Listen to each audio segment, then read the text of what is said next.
that we go to. When we go on vacation, whether it's to San Francisco, whether it's to Toronto, whether it's to Denver, Calgary, Saskatoon, the places we love the best are, we would probably use descriptive words like messy vibrancy to characterize the area.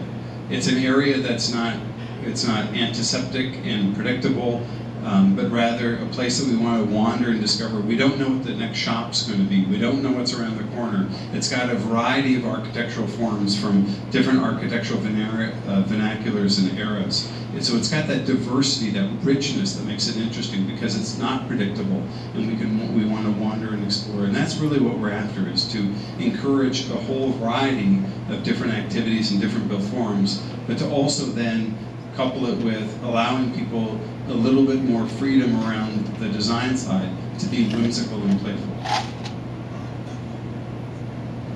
At the end of the day, it's really about making the process easier so that once the planning is done, you make it really easy for entrepreneurs to get in the market and start new businesses, or to do development, or new builders to come in and do it. And I heard today, part of the problem for Lloydminster in some cases might be that there are not enough builders in the community that get mixed-use buildings, that really kind of have a mindset for it, know how to do that.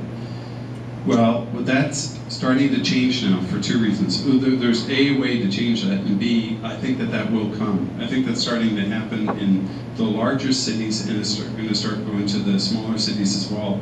A lot of the eastern developers and the folks on the West Coast are finding that as those markets get softer, they're looking for opportunities on the prairies, and they're coming here. Whether it's Toronto, Vancouver, they're coming to these places, they're coming to our cities, and they're starting to see a huge opportunity to do this. So I see those type of people eventually coming here, but if you want to, cities can also be more proactive from an economic development perspective and actually reach out to those groups, do a lot of the homework for them, show them the stats, show them the economics, show them the demographics, show them what the zoning is for the land, and actually encourage those people to come to your community and invest in them. Some cities have been very proactive in doing that in terms of reaching out to these type of builders and encouraging them to come and showing them the opportunities there. If the local building industry isn't building it, some other cities like Calgary have gone the other way, which is to create a public development corporation. So Calgary created the CMLC, the Calgary Metropolitan Land Corporation, and said the local building industry was not doing what the city of Calgary wanted, which was developing its east side, developing its, in terms of East Village or the West Village. They weren't doing it. The market wasn't doing it.